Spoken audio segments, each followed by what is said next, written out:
All right, we are live. Good evening, everybody. Happy Sunday. Happy Labor Day weekend. This is EdTech Mixed Plate, episode 40. And tonight we're going to be talking about iTeach808. It's a great conference held here in the state of Hawaii on the island of Oahu. We have a couple of special guests here tonight to talk about that event coming up pretty soon. But before we do that, just let's get through some logistics and some stuff for our audience out there. Don't forget to check out EdTech Mixed Plate online. We have a website, bit.ly/EdTechMixedPlate. We have all of our past episodes archived along with their show notes, so feel free to check that out. And tonight's show notes are located here at bit.ly/MixedPlate40. So we've dumped all of our resources into that document so far, and if we mention anything new during the show, we'll continue to add to that document. And the document is open for commenting, so if our audience out there has any suggestions of their own, feel free to toss in a comment, and we'll be sure to get that added to the document. Or you can make a suggestion in the document as well. So bit.ly/MixedPlate40, and I'll leave that link up for a little while. Let's introduce ourselves first. I'm Mike Fricano. I'm a Tech Integration Specialist and Maker Ed Educator this year at Iolani School. Michelle, want to introduce yourself next? Yeah, sure. Hi, I'm Michelle Colte, and I'm a librarian at Haleakula Elementary School, also dabbling in Maker Ed, just like Mike. Yes. You guys have a club at your school this year, yeah? After-school club? Actually, we have two clubs, so it's really fun. We have a game design club, and then just one we call Design Studio, where they've been playing with Sphero robots and building and all kinds of stuff. Yeah. Cool. Speaking of Sphero, did you guys see the new BB-8 Sphero that came out for Force Friday? Yeah. It's BB-8 is the new Star Wars droid, like a ball with a head on top, and so Sphero made its own version. It's pretty cool. It's like a remote-controlled Sphero that looks like BB-8. All right, thanks, Michelle. Laurel, want to introduce yourself? Tell us who you are, where you, and what you do. Yes, I'm Laurel Oshiro from Sacred Hearts Academy. I'm the technology and library teacher for preschool to 6th grade, and I wrote the grant for iTeach808, and we're going into our 4th year of iTeach808. So thank you, Mike, for having us back on the show. I really appreciate it. Yeah, thanks for joining us tonight. Shane, you've been here before, but tell everybody who you are. Yeah, once or twice. My name is Shane Asselstine. I am the Curriculum Technology Coordinator at Momilani Elementary School in Pro City, and I will be presenting my 2nd year now at iTeach808. So I'm pretty excited about that, and yeah. You're also our local code.org Yes. Trainer, correct? Yes, yeah. Offering a couple of free workshops around the state. Yep. We're actually looking in negotiations with somebody to host one in Maui, Kauai, and Big Island as well. So. Ooh, awesome. Yeah. And we got the Hour of Code coming up pretty quick too, yeah? We do, yes. Everybody sign up. Make sure you register and for the chance to win that $10,000. Yes. Yeah. And I think Michelle's school won that a couple years ago, right? You guys won that grant? Sweet. Yes, we did. Yeah. And Susan, tell us who you are. Hi. I am Susan Davis, and I teach English in the upper school at Iolani School, and I'm a blogger for Getting Smart, and I love dabbling in all things techie in my classes, seeing how I can make the technology meaningful and use the tools in meaningful ways for my kids. And I am going to be presenting at iTeach for the first time. So first time. Woohoo. Yeah, it's very exciting. All right, thanks for. We have one more guest that might join us a little later. She'll also be at iTeach808. So if Sharon can make it, we'll have her introduce herself just a little later when she joins us. And before we get started with the sharing, I just want to remind our audience members out there, if you want to participate in the conversation or if you have any questions along the way tonight, you can use the Q&A app that's attached to this Hangout. Just click the little waffle icon that's up here in the corner in the top right of your screen and access the Q&A. And you can ask a question or you can comment on the conversation, and we'll try to get those throughout the episode.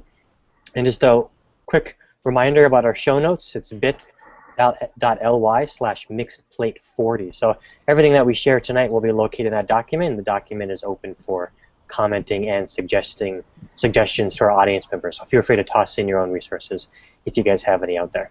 Okay? All right, so yes, Laurel. I'm so sorry. Sharon's watching, but she's unable to join.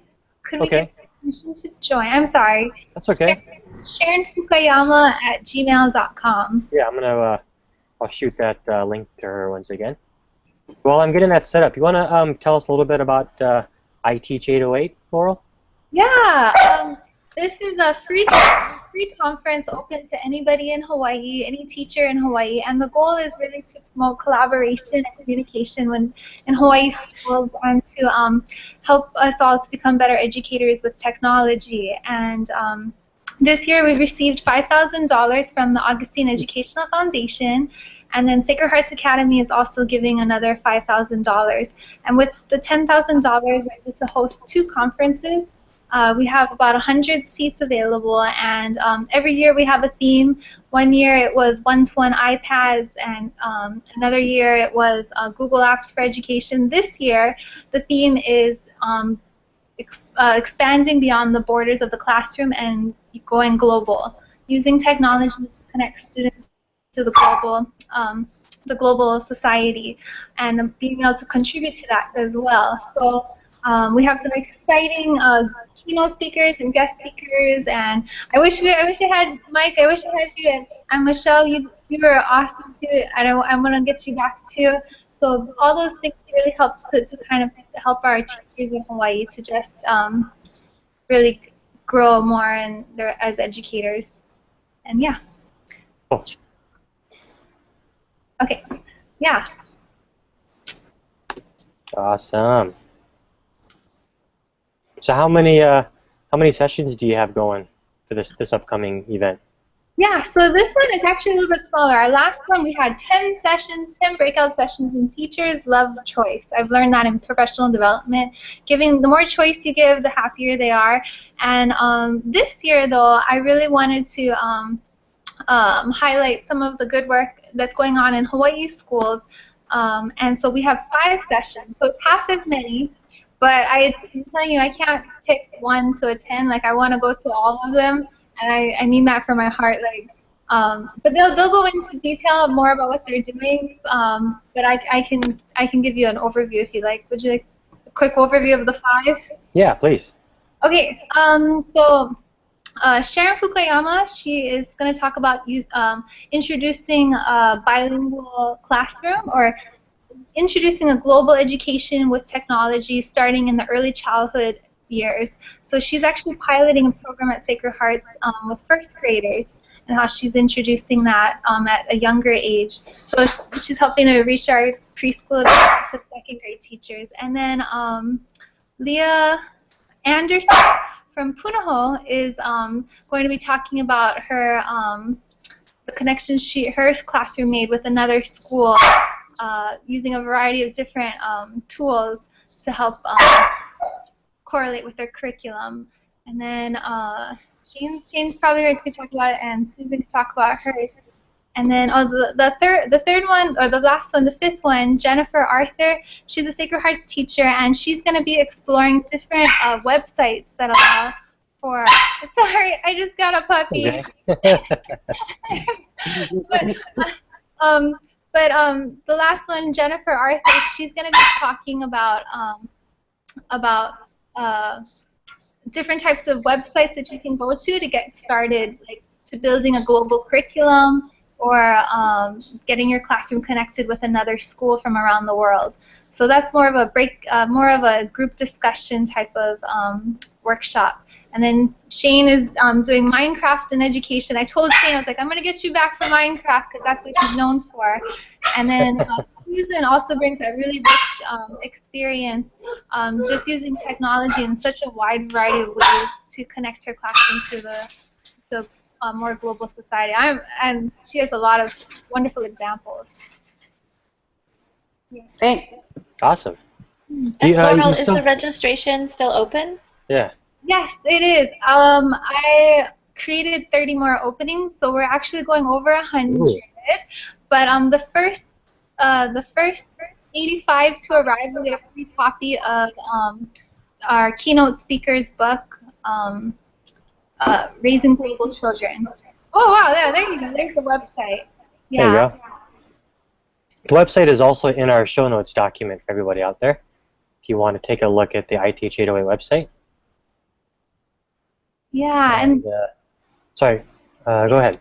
that's perfect. No, thank you for pulling up the website. So that book right there, Raising Global Children, the first 85 will get a free copy of it, and the author, Stacy Burdan, is our keynote speaker, and she talks about why it's so essential for our students to connect with other schools and to understand other cultures and how you can implement that into your curriculum.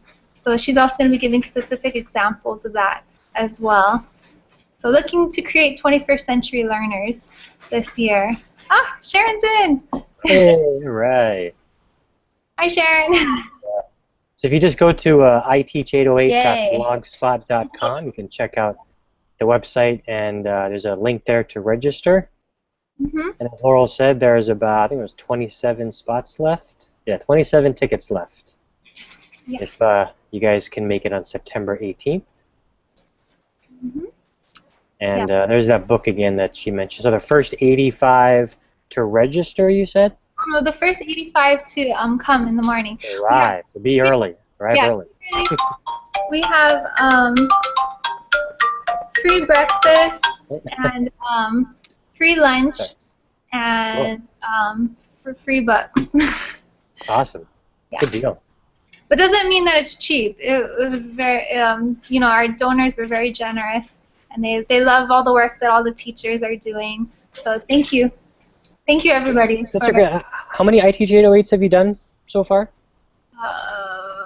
It started in fall 2012.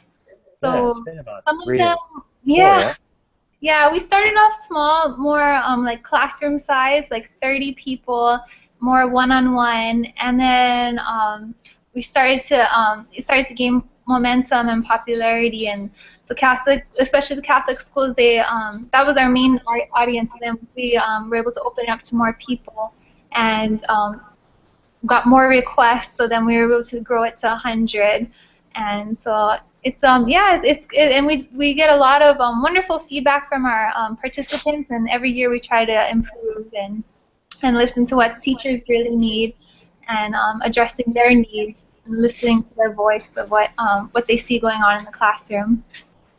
So what I like about this year is we have a lot of teachers presenting this year. Like they're on the battlefield, they understand and they know and they can relate what's practical for curriculum integration and what's, you know, that would be nice later on type of ideas. So yeah. Good people. That's great, and it definitely gets better and better every year, and you can't complain. It's free PD. Yeah. Free PD, free food, free book. For the first 85 people. Yeah. It's always a great experience, a great PD experience, but also a great networking experience too. And presenters get a free T-shirt as well. Yep. Yeah. Represent. Michelle, I saw your T-shirt at a previous video conference. I loved it. I forgot to tell you how much I enjoyed it. Well, cool. Yeah. Yep. Well, we have a couple of presenters that will be at iTeach808, and we figured we bring them on to give our audience a sneak peek at what they can expect at iTeach808. So anybody want to start us off first? Anybody itching to go? You're pointing to Michelle, Shane. Michelle's not going to be there. I guess Shane wants to go first since he's raising his finger. Sure. Go ahead, Shane. Tell us what you'll be presenting at iTeach808. All right. So I've worked with Laurel actually, and she's managed to secure us a lab to work in. So we're going to be doing a hands-on exploration of Minecraft and how we're using it to develop the kids develop skills in any content area. We'll talk about what's motivating them and the engagement factor, that kind of stuff, and how we've gone beyond our classroom, and sharing these kind of projects with other schools and other teachers out there. Cool. Yeah, so many students are using Minecraft already. I love that he's able to bring in the education component to it, so it's more guided practice with Minecraft. I have so many kids that love to talk about Minecraft, so I'm excited for that one. And it's connected to citizenship, I believe, too. Mhm. Yep. And as teachers, we can't be afraid of Minecraft because our students already know how to play it. So if you feel like you have to be the expert in the game, you don't have to because your students already know how to play it. And there's so much, I mean, we have people like Shane that are local that are great resources, and there's so much information and resources online that you can start with. It's becoming a really amazing tool to use in the classroom. And with so many schools going one-to-one, it's really easy to get Minecraft on your devices. Do you have anything that you can give us a sneak peek at, Shane? Let's see. Well, let me try. Gosh, I'm going to mess up my stuff here again. Let's see. Screen share this. There we go. Oh, that's fun. So these are some of the projects I worked on this in the past year. So we'll talk about some of these. This here was actually our third graders working on digital storytelling within Minecraft, where they would create the entire settings, add characters, decipher what was important themes and emotions within the story, and try to convey those as the students walked through the path of the story. Fourth grade worked on this project, which was designing a zoo with a budget, and they researched biomes and requirements for the different animals, then try to fit into this amoeba-shaped land I sold them, while still focusing on the area and perimeter, for instance, in math. Fifth grade did more of a scientific exploration of minecarts within Minecraft and the physics that's involved. No, it's not the same physics as it is in real life, but they were able to determine the rules within Minecraft and apply those to develop their own roller coasters. So, which you see here at the bottom. So yeah, those are kinds of the project-based learning that we're trying to do now and move it towards that. And and of course this was my presentation I did at ISTE this year. And I presented at Minecon this year, and at the end of this month, I'll be going to Medellin, Colombia, South America, to present at the International Council for Media in Education, ICM. Anyway, so yeah, that'll be interesting as well. Cool. Yeah. That's definitely something to look forward to at iTeach808. There you go. Hey, it worked. You're back. Came back. Cool. Thanks for sharing that, Shane. Yep, no problem. All right. Susan, you want to go next? Want to tell us what you'll be presenting at iTeach808? Sure. I'm happy to share. I'm really coming at this as an English teacher, and I'm always looking for global connections, and I feel like I've kind of struggled as an English teacher to figure out ways to connect my kids globally. It's not always a high priority, in English departments, and so you have to kind of negotiate some practical, easy ways to get in, and then maybe grow that kind of participation, because sometimes you might be. I've been in school communities that they're just not used to doing that sort of thing, and so there might not be a culture that's ready for it. I'm not talking about Iolani, but I'm talking about previous schools that I've been at. So anyway, so the things that I'm going to be talking about are 4 different projects, or 4 sort of entry points for beginning to have global collaborations. And one is to just sort of join the party, join things that are already out there, already existing. So something like the Global Read Aloud, I can show you what that looks like. If I can manage that. Michelle knows all about that. We've talked about that before. So yeah, so the Global Read Aloud, I'm trying to... well, I was trying to show you my screen. I probably clicked on the wrong thing. Yeah, use the it's the green box with the white arrow. Is the screen share. Green box, got it. And just choose your window. There we go. So these are the books that have been chosen for this year. I was lucky enough to meet Pernille Ripp at ISTE, and she's just amazing in what she does. But this is just such an easy way for any school to connect with other schools around the world, and it's around, you know, the idea of reading books and just talking about them together. And I did this for the first time last year at Iolani, and we didn't have a huge amount of participation, but it was, you know, it was, and you know, the students that were involved were very passionate about it. So. And then, how do I get rid of this? I go back to... Yeah, just click the... Yeah? Go back, click the... out. Okay, and then, so that's one way of getting involved, and globally, and connecting with people, and there are all kinds of programs like that. Then there are other programs that are more involved and more, you know, are more of a commitment for the teacher. So one would be quad blogging. So if you're already blogging with your kids and you connect through quad blogging, you have an automatic audience of 3 other classrooms who are going to be reading your kids' stuff. And then a third way that I've done in the past, oh, he's so cute. A third way that I've tried connecting with others in the past. I've been involved in creating a TEDx Youth Day program. So TEDx Youth in November, I think it's called Universal Children's Day, around the 3rd week of November. Lots of people are putting on TEDx Youth programs, and you just have to apply to become, you know, to be able to use the TEDx program, and then you allow you encourage your students, and you kind of train your students to be presenters in a TED style format. And then if you choose to and have the means to, you can stream that out live to anybody around the world to see and build some connections that way.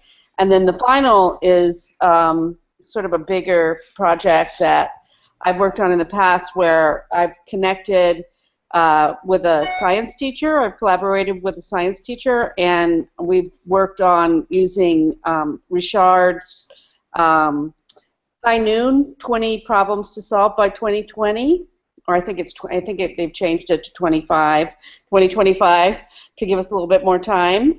But I worked with some 5th graders, and the science teacher and I collaborated, and you know, you're basically using design thinking to help students really confront actual problems that they are going to have to solve in their lifetimes. And so, you know, you're facilitating them reaching out to experts from around the world who are associated with a particular problem that they are passionate about. So cool. When is Global Read Aloud Day? Global Read Aloud happens in November. I think it starts in October and goes through November. Mm-hmm. Yeah. Cool. And it's really neat. So I'm just going to jump in quick and say that the way Pernille sets it up is, you know, you can join to focus just on that author, the featured author, who is Amy Krauss Rosenthal. Her work is hilarious, and I would use it with as young as kindergarten and as old even as high school or on to college, because it's something that really lends itself to a lot of discussions. And then there's also chapter books, and Pernille divides up the chapter books by different weeks, and even Amy Krauss Rosenthal's books by different weeks, so you can do as much or as little as you want. And Susan has it linked, so that's really great. And then also you can go into the Edmodo groups and find connections that way. Hey Susan, the one you just talked about though, the design challenge for 2025 or something, is that linked in the show notes? No, it's not linked. Okay. As I was putting things together for this show, it's really something that I've come up with on my own. So, you know, I need to create something to link to. I was sort of thinking, hey, you know, I really need to figure out a way to push this out to people who might want to replicate it in a way, you know, in the same way that Pernille Ripp has done. Exactly. I'm going to jump on board. Yeah. Anybody who has any ideas on how to put that out there, I welcome them. You just get a quick Google site up. Yeah. Yeah, I should. That's exactly right. Mm-hmm. Great. Thanks for sharing that, Susan. So you'll be talking about all those things in your session? Yeah, I'll be talking sort of like if you want to start small, you can start here. If you want to dive in and do a bigger project, this is something that I've done that you might want to adapt to, your particular situation. Great. Cool. All right. Oh, Sharon, you're up. You're up next. You want to introduce yourself first? Tell us who you are and what you do. Hi, my name is Sharon Fukuyama. I'm the first grade teacher at Sacred Hearts Academy. I don't know if I'm doing this correctly. Do I just speak to the camera? Just speak. Yeah. Okay. You're doing great. Okay. Welcome to EdTech Mixed Plate. Thank you. It's my first time. And it would be also my first time presenting at iTeach808. Where do I start? What's the name of your session? I actually don't remember. I think it's like how to get started in the early years and building a global classroom, and I'm running multiple things all at once. So I'm trying to figure out and organize thoughts in my brain, and it all stemmed from the fact that I come from a bilingual, bicultural background, and I did my research on getting kids to be bilingual, and so that's kind of where it all started. And I also went around the world twice within 1 year. Once by plane, and it took 2 months, and then I went again by boat, and it took 3 months. So I was able to visit 30 some odd countries, and that has really helped me to bring in that global aspect into the classroom and realize how important it is to do that. And I teach first graders, and so it's really exciting. And so what I did is propose to the school, because my background and my research is on dual language education, can I teach science in Japanese? And so right now we have 30 first graders in first grade, and 15 of those students are taking science in Japanese, meaning that when they come into the classroom, I only speak Japanese, and it's a lot of gestures, it's a lot of hands-on, it's a lot of pointing and pictures, and it's a great experience for me to be able to do this, but for the kids as well. So these students, do they know how to speak Japanese when they come to that class? No. So they have no idea what you're saying?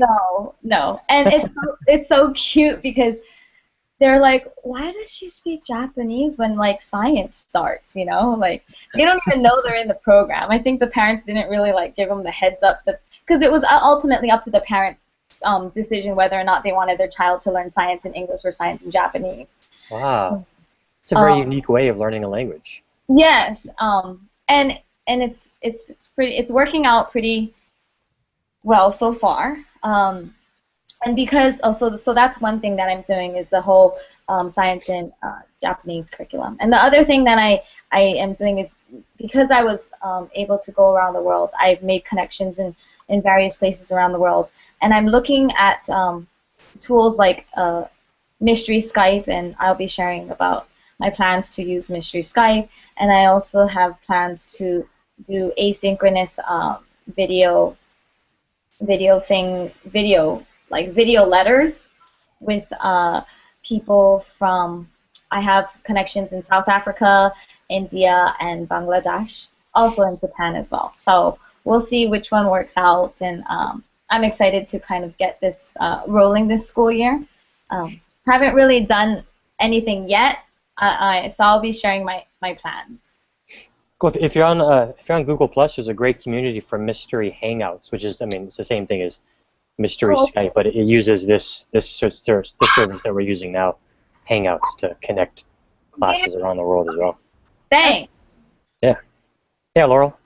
Sorry, may I also add, Sharon's been a really big advocate for global education at Sacred Hearts Academy.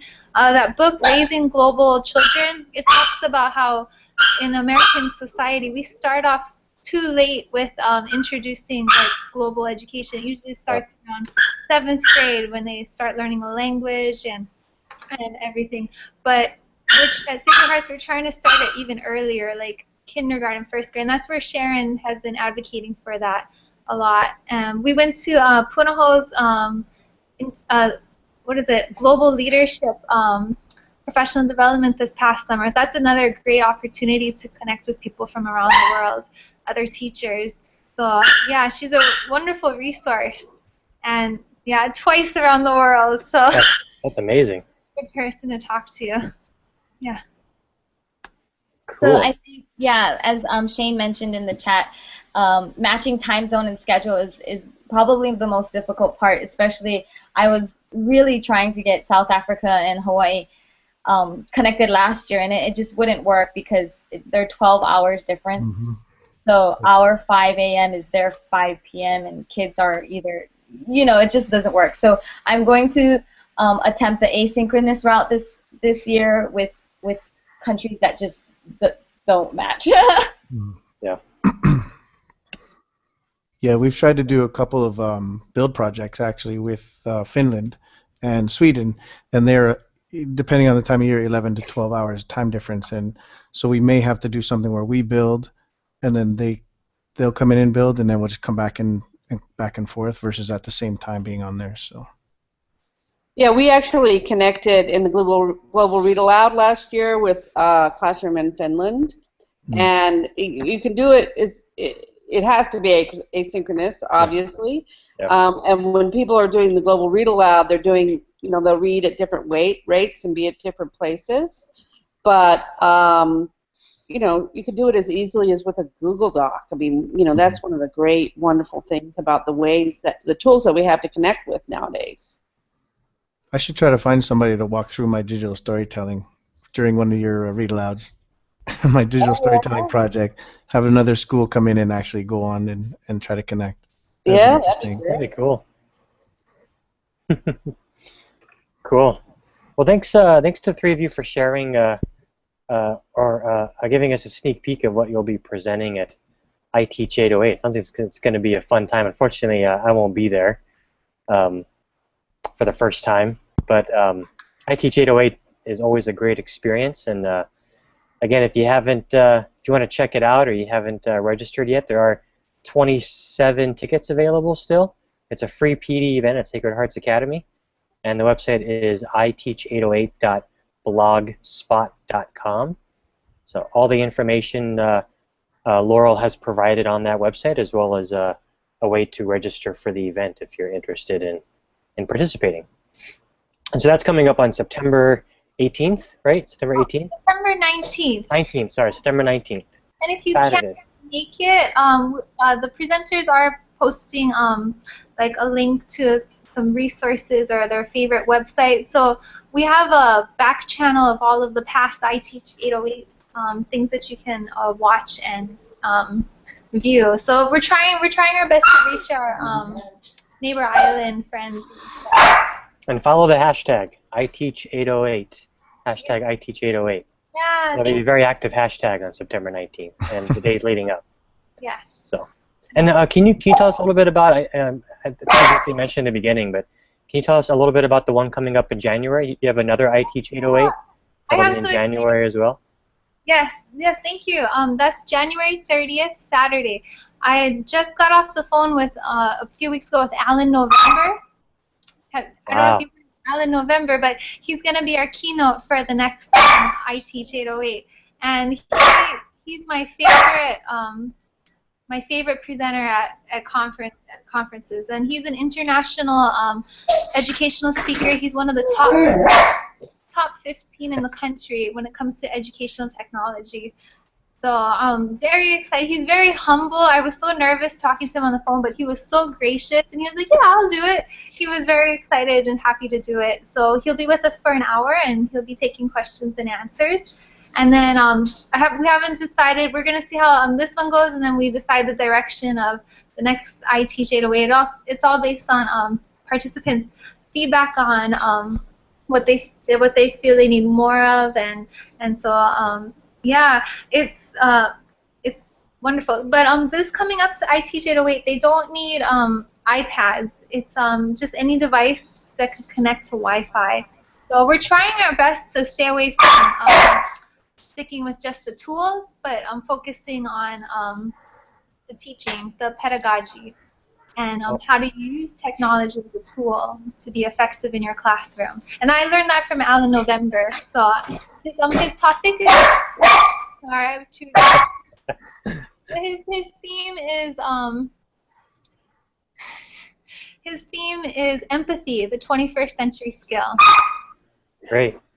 Yeah, I've heard great things about Alan November, so yeah. I'm really looking forward to that coming up in January. Cool. Thanks, Laurel. Yeah, thank you very much.